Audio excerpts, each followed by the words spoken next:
Question number 3 CMA study material. देखिए क्या बोल रहा है, eight the beginning of year 1। चलिए तो हम इसको पूरा डायग्राम पर रखते हैं।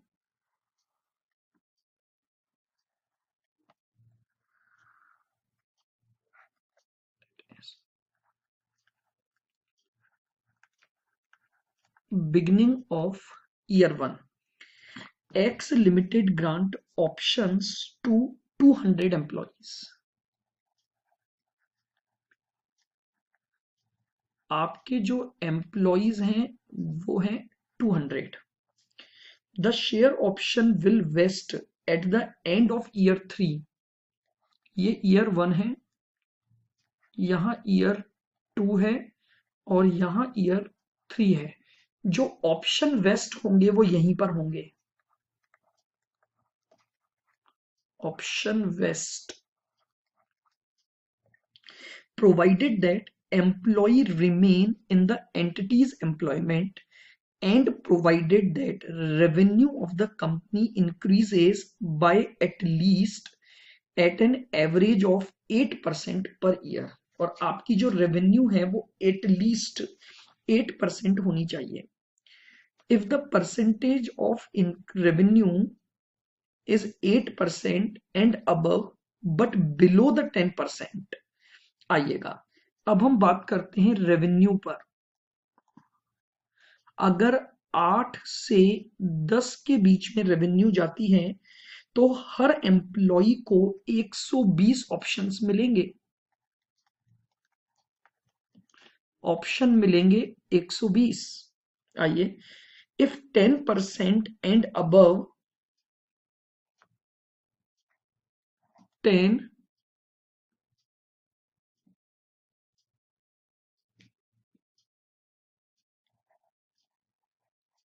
एंड अबव से लेकर 15, तो हर एम्प्लॉय को 240 शेयर ऑप्शन दोगे। और अबव 15 अगर गया,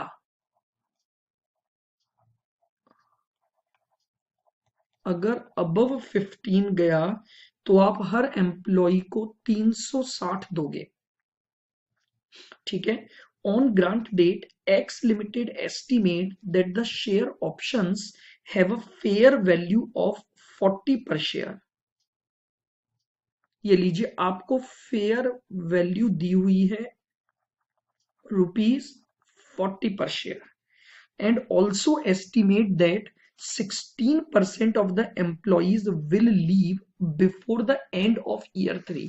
साथ में आपने ये एस्टिमेट किया है कि तीसरा साल जब तक एंड होगा तब तक 16% एम्प्लॉय छोड़कर चले जाएंगे। आइएगा, अब हम आते हैं ईयर 1 पर। Bye the end of year 1 12 employees have left.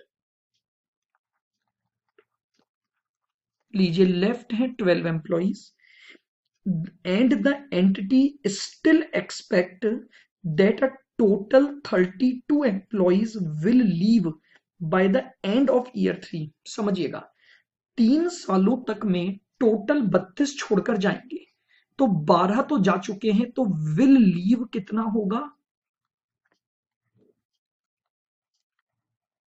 Will leave हुआ 20 एम्प्लॉइज का।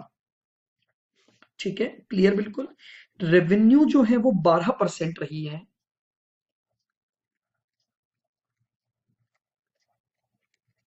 और कंपनी का एक्सपेक्टेशन है कि यही रेट कंटिन्यू रहेगी अगले 2 सालों तक। तो इसका मतलब आपका जो रेवेन्यू इंक्रीज है वो 10 से 15 के बीच में आएगा। तो यानी आपके एक्सपेक्टेड ऑप्शन जो होंगे वो 240 रहेंगे। क्लियर बिल्कुल। आइए, by the end of year 2 further 10 employees were left. ये लीजिए, 10 एम्प्लॉय छोड़कर गए, and bringing the total to 22 due date, यानी उस डेट तक 22 टोटल छोड़कर चले। अब एंटिटी एक्सपेक्ट कर रहा है कि तीसरे साल में केवल 5 और छोड़कर जाएंगे। तो यानी विल लीव जो होगा अब वो केवल 5 एम्प्लॉइज रहेगा और therefore 27 employees left during the 3-year period. Revenue in year 2 increased by 18%, resulting in an average of 15.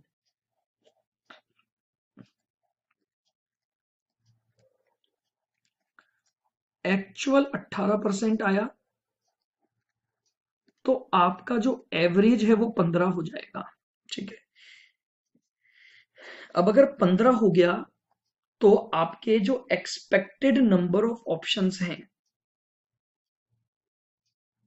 ये अबव के साथ साथ ऑन भी है. On and above. ठीक है, तो इसका मतलब एक्सपेक्टेड ऑप्शंस इस कंडीशन की वजह से 360 हो जाएंगे. आइए, ईयर 3 में लेफ्ट एम्प्लॉइज हैं 8. ठीक है, और रेवेन्यू का जो एवरेज है वो 16 आ गया. तो यानी अब नंबर ऑफ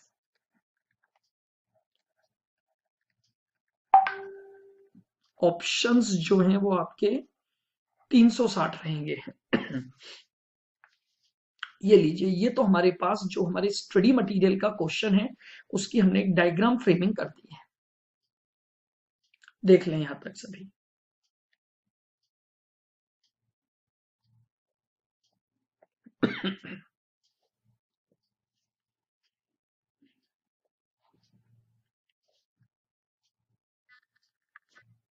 आइएगा, calculation of expenses.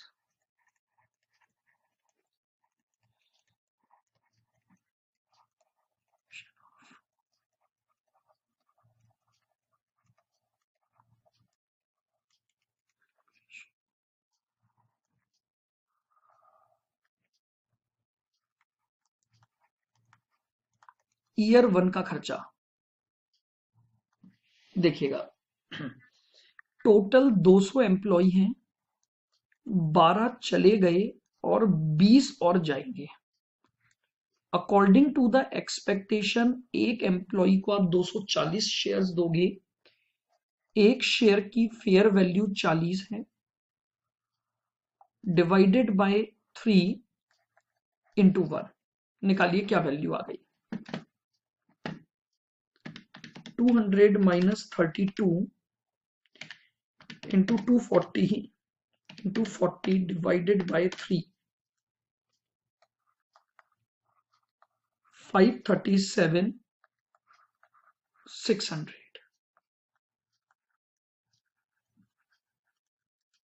Year 2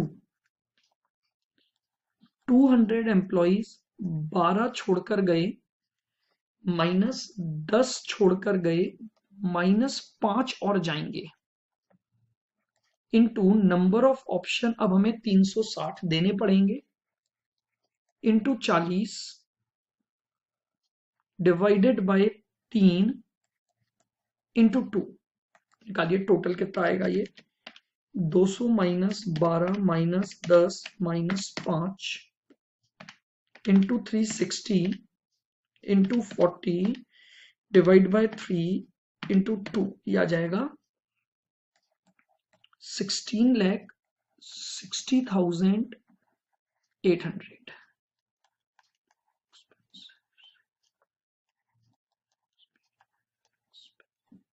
Expenses already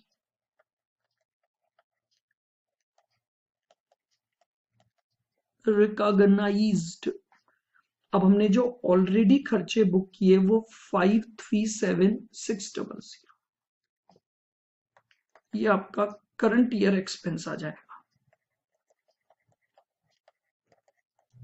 current year expense 11,23,200. 200.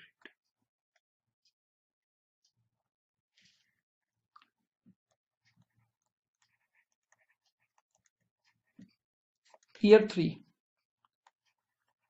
200 minus 12 minus 10 minus 8, ये सारे एम्प्लॉय काम छोड़कर गए 12, 10 और 8। 16% होने के कारण 360 ऑप्शंस, 40 की fair value divide by 3 into 3। ये देख लीजिए, ये फर्स्ट ईयर का था, ये ईयर 2 का है, और अब हम ईयर 3 पर हैं। 200 माइनस 12 और 8 20 और 10 30 इंटू 360 इंटू 40, 24,48,000, 24,48,000 माइनस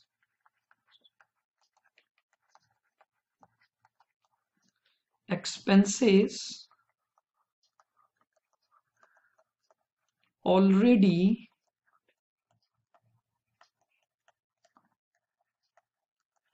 recognized।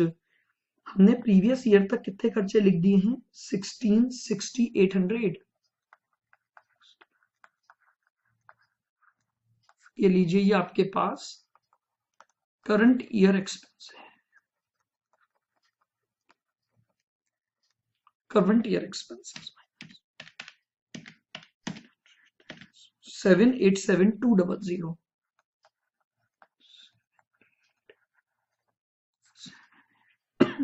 ये लीजिए, ये हमारे पास तीनों सालों के क्या आ गए? एक्सपेंस कैलकुलेट हो गए।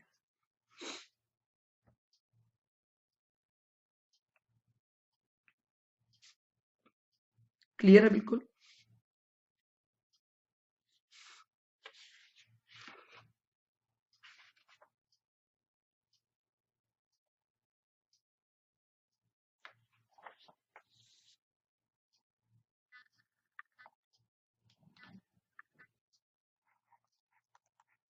क्वेश्चन नंबर 4,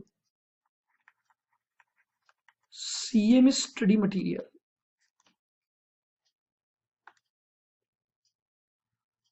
देखिए क्या बोल रहा है।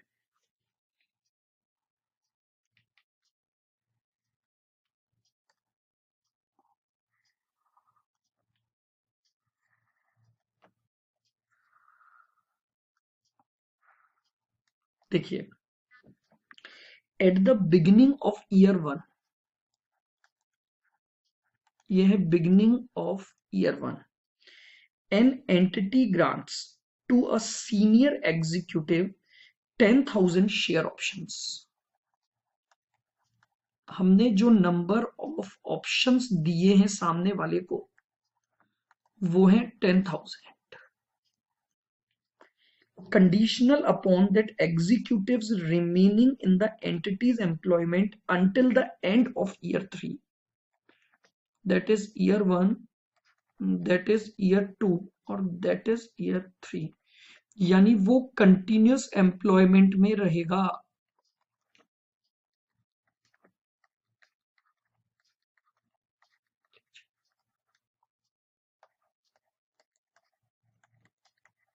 इसका जो पीरियड है वो रहेगा 3 इयर्स। कंटिन्यूस एम्प्लॉयमेंट रहेगा 3 साल का। The exercise price is ₹40। However, the exercise price dropped to 30 if the entity's earnings increase by at least 10%। इसका मतलब ये जो प्राइस रहेगी वो तो लेस देन 10 पर रहेगी, और एक्सरसाइज प्राइस गिरकर 30 हो जाएगी। अगर 10 और मोर चली जाती है तो वेरी गुड। आपने अपने एग्जीक्यूटिव को क्या बोला है? हम तुम्हें 10,000 शेयर्स देंगे। अब तुमसे 40 रुपए की एक्सरसाइज प्राइस लेंगे अगर जो अर्निंग्स हैं वो एटलीस्ट 10% से बढ़ जाए। सॉरी, 30 लेंगे अगर 10% से बढ़ जाए, एटलीस्ट कम से कम 10%। What does it mean?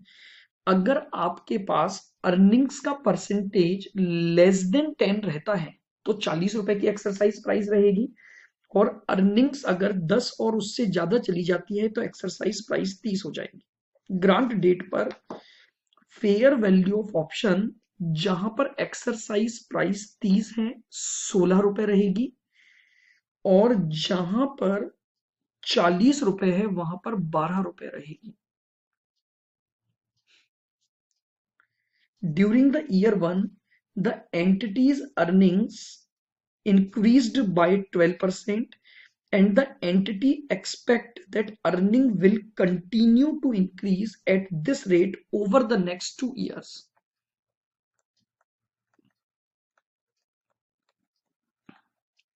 Earnings expectation 12 रहेगा। अब जरा सोचिए, अगर ये फेयर वैल्यू है, अगर अर्निंग्स एक्सपेक्टेशन 12 है तो वो 10 और मोर पर आ गया, तो 16 रुपए की फेयर वैल्यू आपकी अप्लाई हो जाएगी, तो फेयर वैल्यू 16 रुपए लग जाएगी। आओ, the entity therefore expect that the earning target will be achieved, and hence share options will have an exercise price of 30. During year 2 entities earning increased by 13%, and the entity continue to expect that the earning target will be achieved.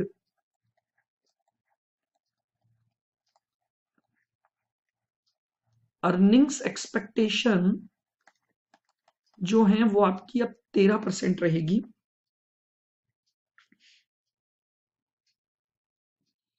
अगर 13% रहेगी तो अभी भी आपकी जो fair value है वो 16 ही रहेगी।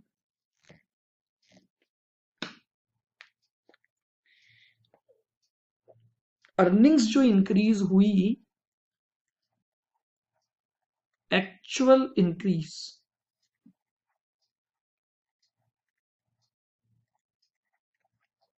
3%। बताइए, अब अगर एक्चुअल इंक्रीज 3% है तो इसका मतलब अर्निंग टारगेट अचीव नहीं हुआ है। 3 साल की सर्विस कंप्लीट कर ली है, तो इसलिए उसने सर्विस कंडीशन को पूरा कर दिया है, और 10,000 की जो एक्सरसाइज प्राइस रहेगी वो 40 रहेगी। इसका मतलब ये जो फेयर वैल्यू अब यहां रहेगी वो 12 रहेगी। 3 साल तक कंटिन्यूस सर्विस की कंडीशन उसने पूरी कर दी है, लेकिन जो अर्निंग्स है वो लेस देन 10 रही, तो लेस देन 10 रहने के कारण से एक्सरसाइज प्राइस 40 लगेगी, और इस 40 की एक्सरसाइज प्राइस की फेयर वैल्यू 12 है। अब हमें खर्चे कैलकुलेट करने हैं तीनों साल के, बना लीजिए।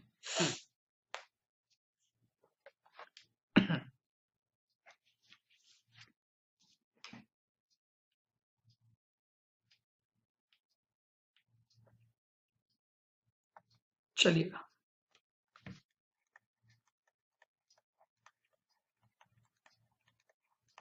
Calculation of expenses.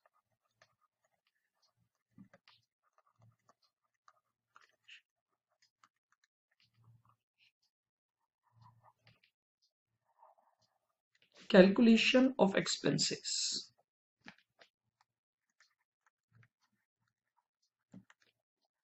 ईयर 1 का खर्चा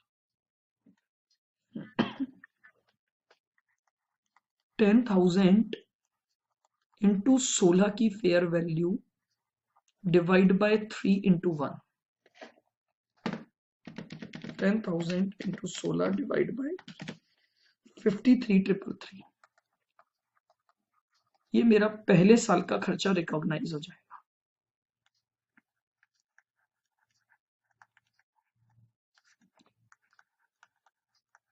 10,000 अभी भी 16 रुपए थी fair value, divide by 3 into 2। 10,000 into 16 divide by 3 into 106,667 minus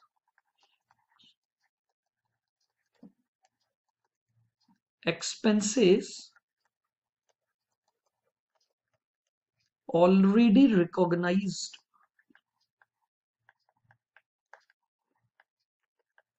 मैं जितने खर्चे ऑलरेडी ले चुका हूं वो 53,333। तो बताइए करंट ईयर एक्सपेंस कितना हो गया। ये मेरा करंट ईयर का खर्चा आ जाएगा 106,667 माइनस 53,333।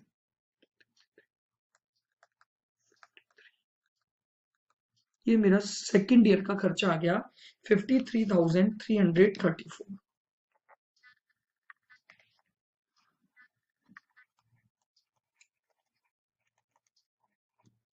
ईयर 3 का खर्चा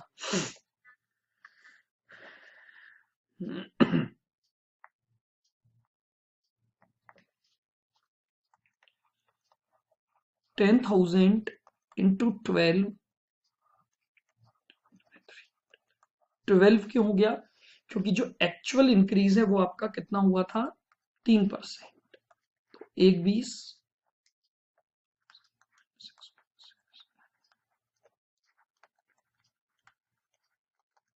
expenses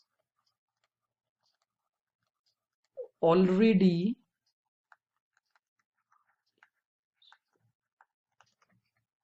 recognized 106,667। ये आपके पास करंट ईयर एक्सपेंस आ जाएगा। करंट ईयर एक्सपेंस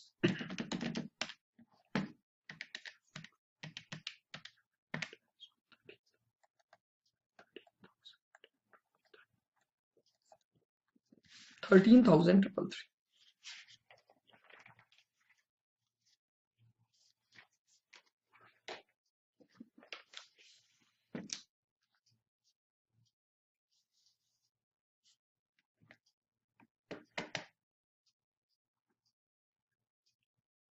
क्लियर बिल्कुल। तो ये हमारे तीनों साल के खर्चे हो गए।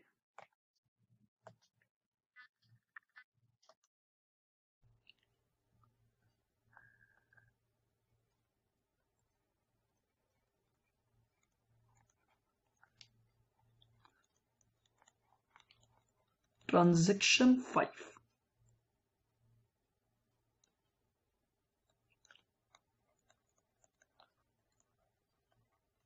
Share based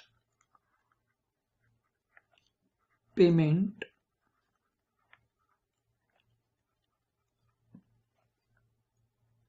plan with employees।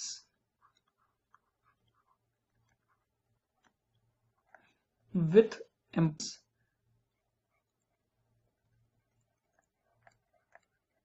without vesting condition।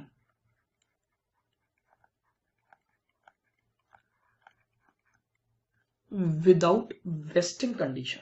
देखिएगा अब हम एक और ट्रांजैक्शन की बात कर रहे हैं और वो ट्रांजैक्शन जो हमारा है वो किस बात का है, हम एम्प्लॉइज के साथ जो शेयर बेस्ड पेमेंट प्लान ले रहे हैं लेकिन उसमें कोई वेस्टिंग कंडीशन नहीं होगी, यानी हम ऑलरेडी उन्हें शेयर्स वेस्ट करके दे रहे हैं। देखिएगा ध्यान से समझना,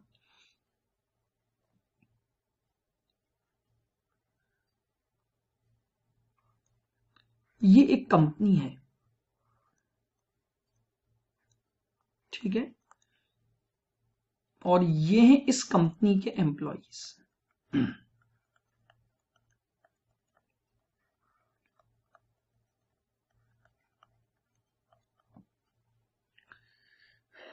इस कंपनी ने अपने एम्प्लॉइज को एक ऑप्शन दिया,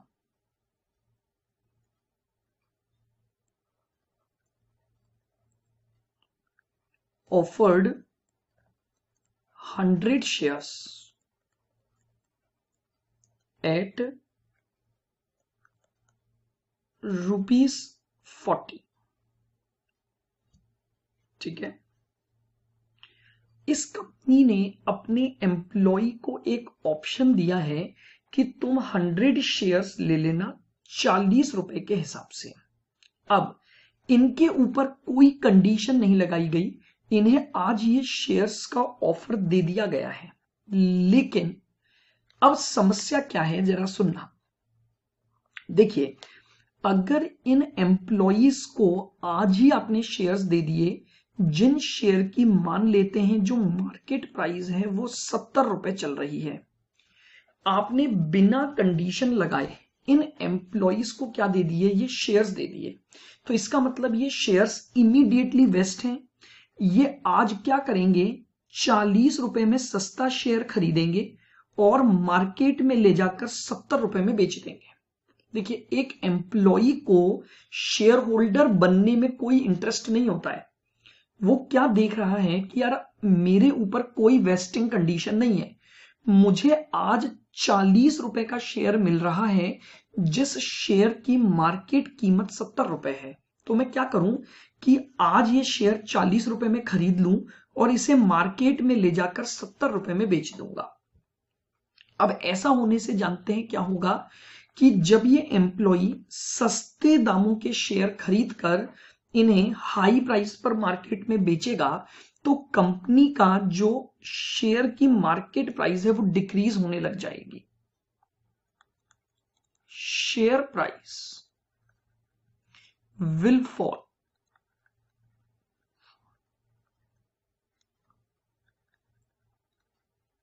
due to such plan, due to such plan. ठीक है, तो कंपनी क्या करती है, इन एम्प्लॉय के ऊपर एक लॉक इन पीरियड लगा देगी, lock in period for transfer of shares, for transfer of shares. यानी कंपनी ने आज अपने एम्प्लॉय को जो सस्ते दामों पर शेयर दिए, विदाउट सेटिस्फाइंग एनी कंडीशन, उन शेयर्स पर कंपनी जनरली ट्रांसफर पर एक रेस्ट्रिक्शन लगा देती है, यानी लॉक इन पीरियड लगा देती है। अब ध्यान से सुनिए, देखिएगा, जो शेयर्स होते हैं वो एक नेगोशिएबल इंस्ट्रूमेंट है, वो एक ट्रांसफरेबल इंस्ट्रूमेंट है, लेकिन अगर आप उसकी ट्रांसफरेबिलिटी पर क्या लगा देते हो, रेस्ट्रिक्शन लगा देते हो, तो इमीडिएटली उसके ऊपर इस रेस्ट्रिक्शन की वजह से शेयर की प्राइसेस में कुछ वेरिएशन आ जाता है, कुछ कमी आ जाती है, जो फेयर वैल्यू है वो चेंज हो जाती है। देखिएगा, due to such post vesting restriction, due to such post vesting restriction, fair value of shares will decrease।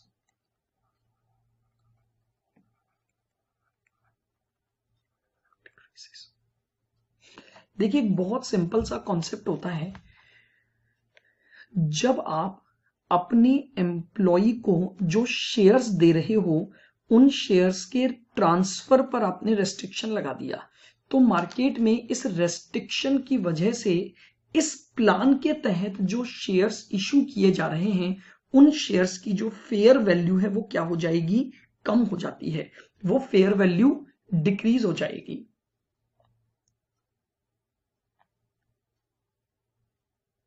Clear है बिल्कुल।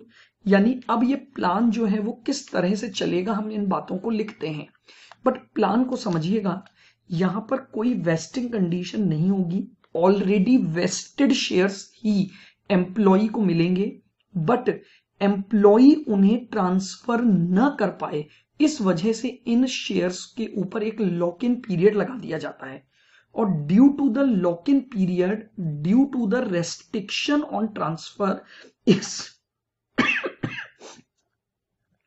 प्लान के तहत जो भी शेयर्स इशू किए जा रहे हैं उनकी जो फेयर वैल्यू है वो क्या होना चालू हो जाती है, थोड़ी डिक्रीज हो जाती है। चलिएगा अब इस बारे में हम इन बातों को थोड़ा सा लिख लेते हैं। लिखें,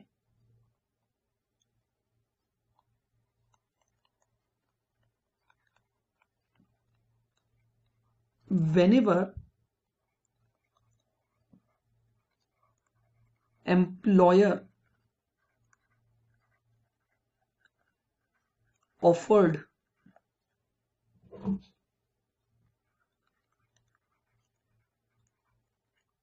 shares to its employees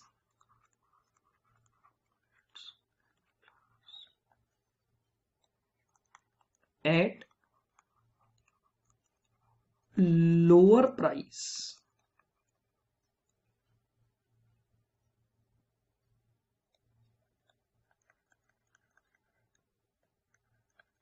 without imposing any vesting condition, any vesting condition,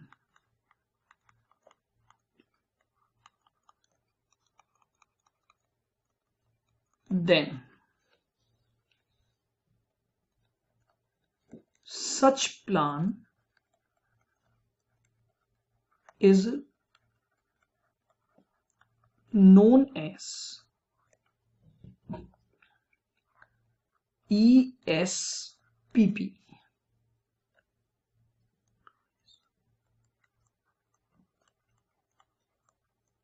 Employees Share Purchase Plan। इस प्लान को एम्प्लॉइज शेयर परचेस प्लान बोला जाता है।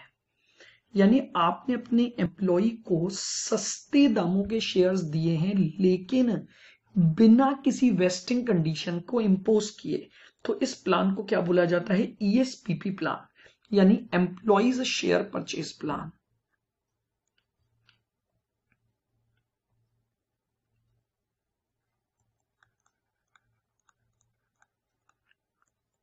employer provide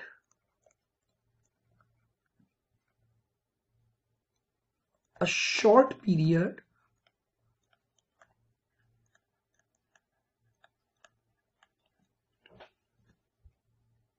to its employees for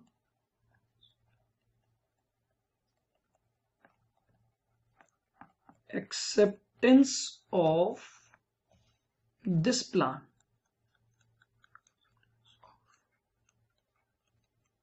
this plan, ठीक है। एम्प्लॉयर एक थोड़ा समय देता है, 2 महीने 3 महीने का, कि भाई आपको हम ये जो शेयर्स ऑफर कर रहे हैं क्या आप इनको लेना चाहते हो या नहीं लेना चाहते हो।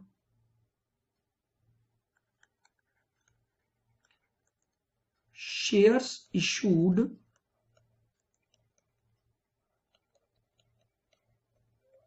Under this plan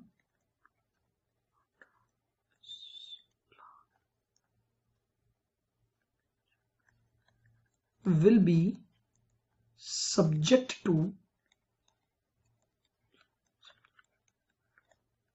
some lock-in period,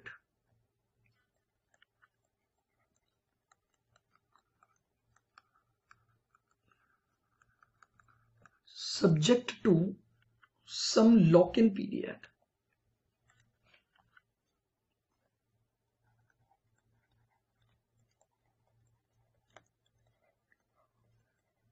Lock-in period means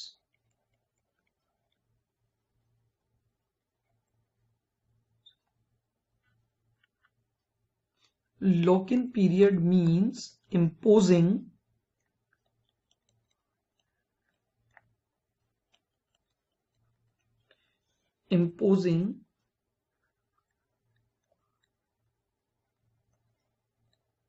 restriction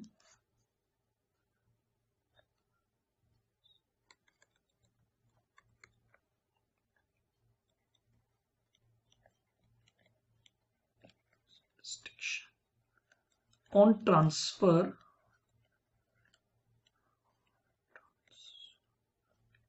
of such shares। इस प्लान में जो शेयर्स इशू किए जाते हैं वो generally subject to some lock in period होते हैं, और लॉक इन पीरियड का मतलब होता है उसके ट्रांसफर पर कुछ समय के लिए क्या लगा देना, रेस्ट्रिक्शन लगा देना।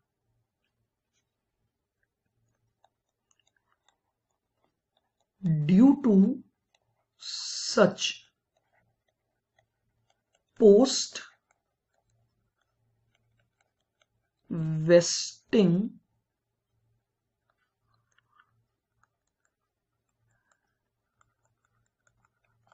restriction, fair value of shares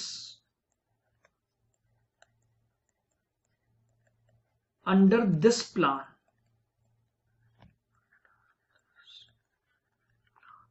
decreases।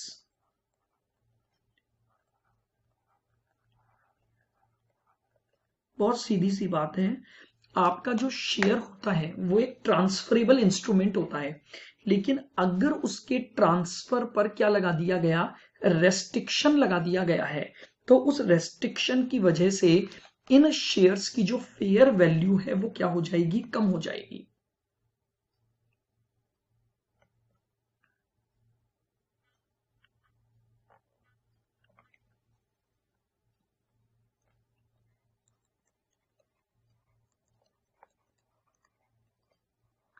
Expenses will be recognized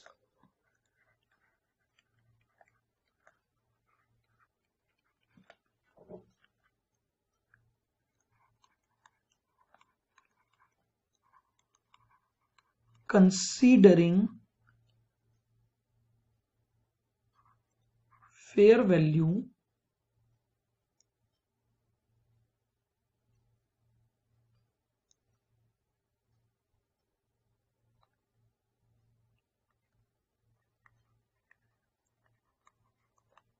prevail due to such post vesting restriction।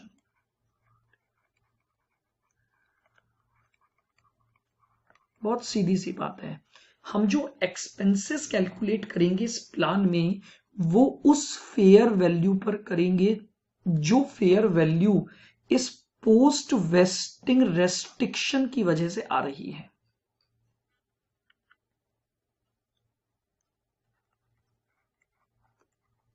How to calculate expense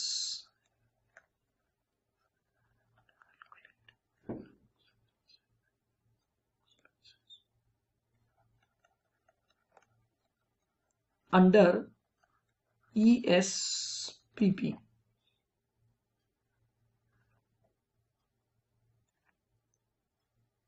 इस प्लान में खर्चा निकाला कैसे जाएगा, number of employees,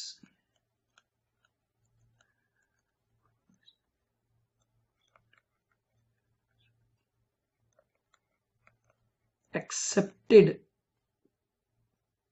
the plan, जिन एम्प्लॉइज ने प्लान एक्सेप्ट किया है, इनटू उनको कितने नंबर ऑफ ऑप्शंस आप दे रहे हो,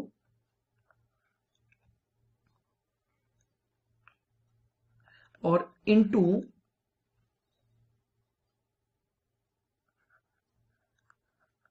पोस्ट वेस्टिंग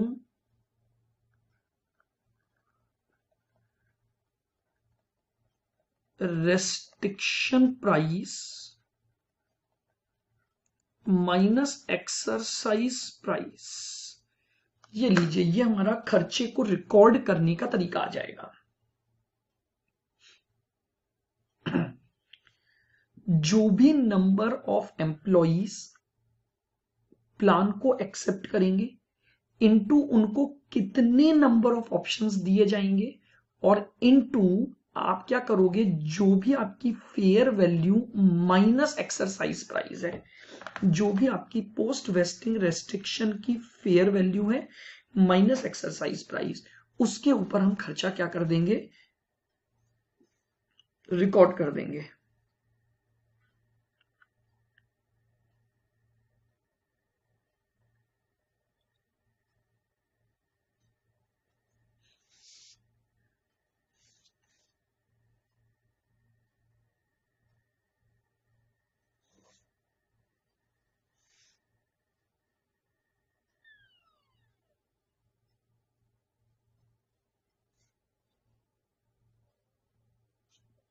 क्लियर बिल्कुल।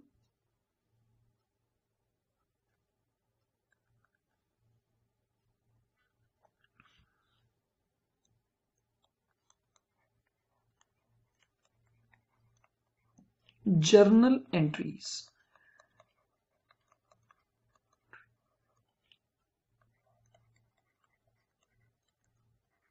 अंडर ESPP,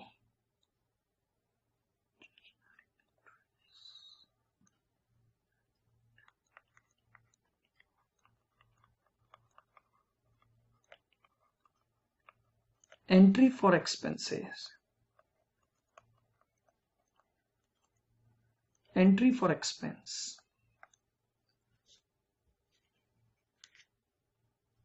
एक्सपेंसेस की entry,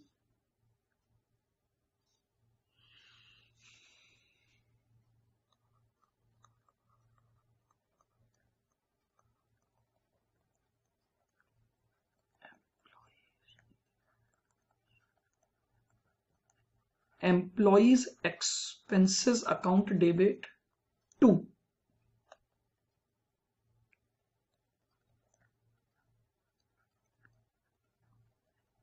share based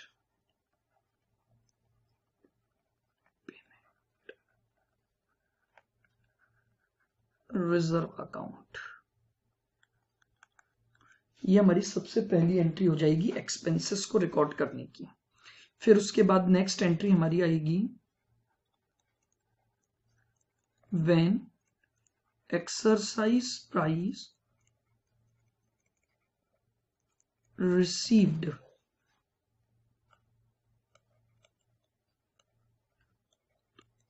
bank account debit to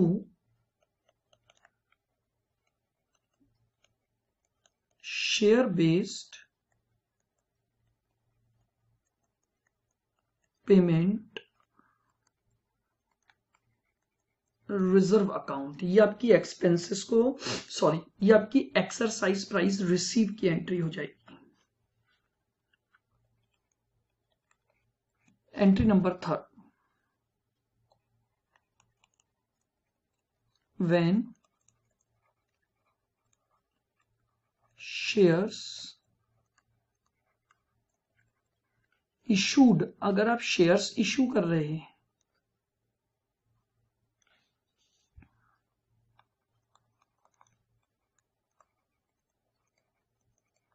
share based payment reserve account debit to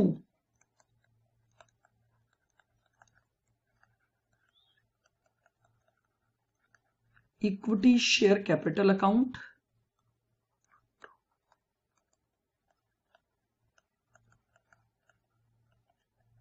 securities premium account.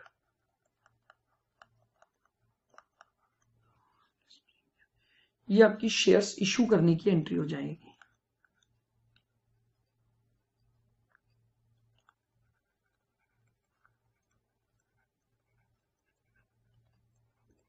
Transfer of expenses to profit and loss account,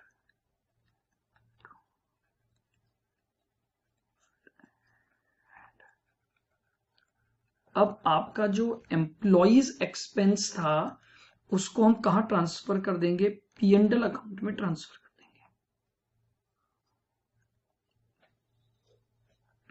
तो entry क्या बनेगी,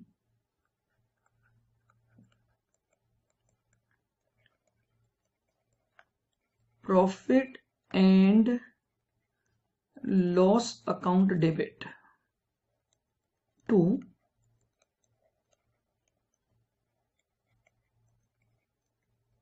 employees expenses account.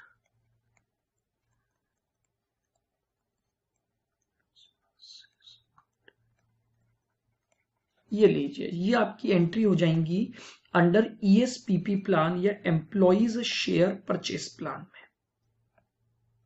ये हमारा एक और transaction है equity settled का। जब हम अपने एम्प्लॉइज को शेयर्स ऑफर कर रहे हैं विदाउट एनी वेस्टिंग कंडीशन, बिना वेस्टिंग कंडीशन के अगर हम अपने एम्प्लॉइज को शेयर्स दे रहे हैं तो इसी प्लान का नाम होता है ESPP employees share purchase plan, जिसमें आप क्या लगा देते हो, एक पोस्ट वेस्टिंग रेस्ट्रिक्शन, और उसकी वजह से आपके प्लान की अकाउंटिंग में थोड़ा सा चेंज आ जाता है। बोलिए क्लियर है बिल्कुल ये accounting?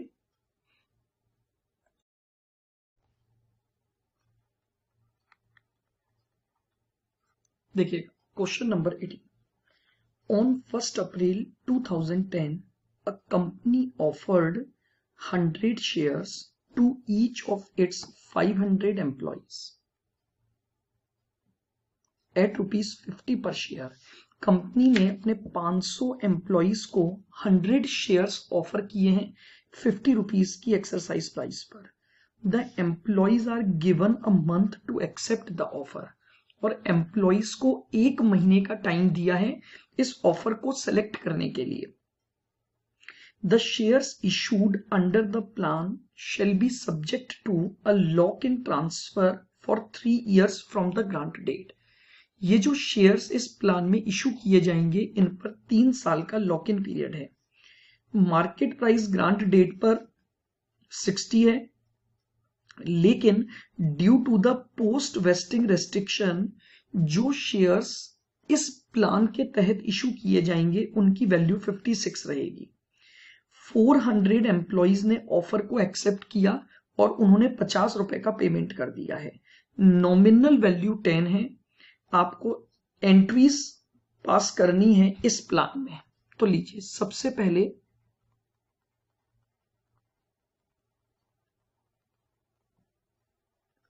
Expenses to be recognised.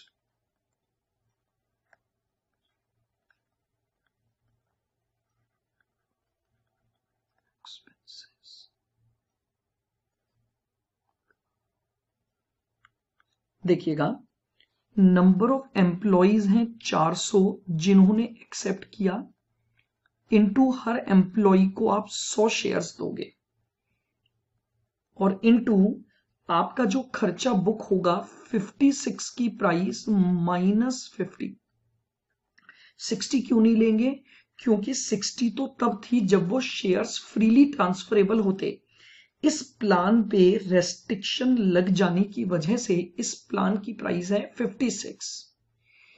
तो लीजिए 400 इंटू 100 इंटू 6, तो हमारा टोटल खर्चा आ गया 400 into 100 into 6,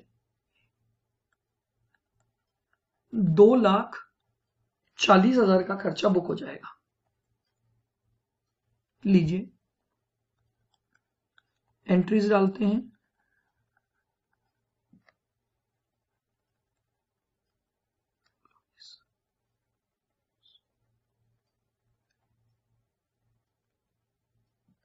employees expense account debit to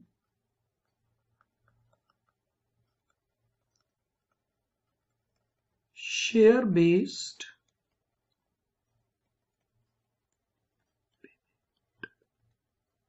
payment reserve 2,40,000।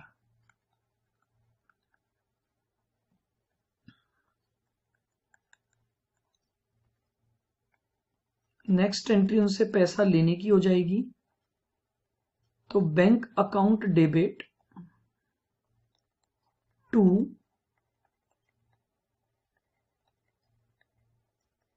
Share based payment reserve 400 into 100 और इंटू 50 रुपए की एक्सरसाइज प्राइस आपको रिसीव हो जाएगी। 400 इंटू 100 इंटू 50, 20 लाख रुपए आपको ये रिसीव हो गए।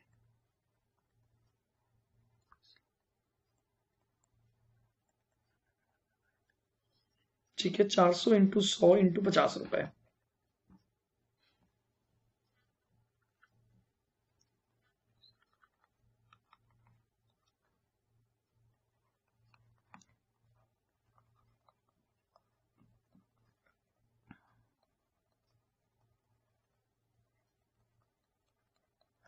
Share based payment reserve account debit 20 और 2 22,40,000, ये टोटल अमाउंट आ जाएगा। टू इक्विटी शेयर कैपिटल और टू सिक्योरिटी प्रीमियम। कैपिटल में कितना जाएगा? 400 इंटू 100 इंटू 10, 4 लाख रुपए तो चले गए आपके कैपिटल में। ठीक है, और बाकी माइनस 22,40,000, तो 18,40,000 आपका ये आ गया।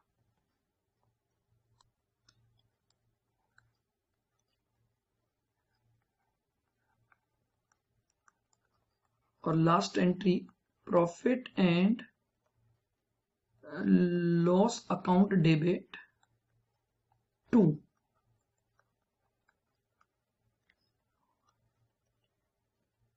एम्प्लॉइज एक्सपेंस अकाउंट 2,40,000, ये आपके पास अमाउंट आ जाएगा P&L टू एम्प्लॉइज एक्सपेंस। तो ये एंट्रियां बनेंगी आपकी ESPP प्लान पर।